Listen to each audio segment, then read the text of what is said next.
Hey guys, you're welcome back again to my YouTube channel, and in this video I'm going to show you how to make millions of coins during this team of the season event. So make sure to like this video and subscribe for more. Starting off, you guys should complete the team of the season quest, and that is not really hard.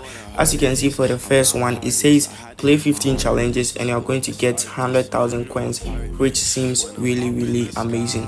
The second way to make millions of coins during this team of the season event is by completing your star pass. As you can see, there is a lot of coins to claim in this star pass, so when you grind on them, you're going to really get a lot of coins.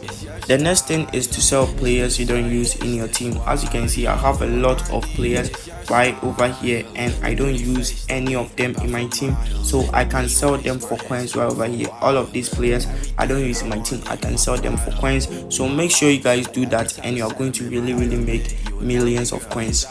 Another way is by buying players that will be used for exchanges. This is really an effective way to make millions of coins in this game. So all you got to do is you just come over to any exchange over here, check the requirement and buy any of that players, and yes, just wait for people to purchase them, and yes, you can sell them for higher price. Another way is if you guys have any 90 to 94 rated player whose sale quantity is 999 plus, then come over to this coins exchange, select the player OVR right over here, for example 92 OVR, and just insert him and just click on exchange only if his sale quantity is 999 plus. So that is the end of the video. I hope you enjoy it. See you in my next video.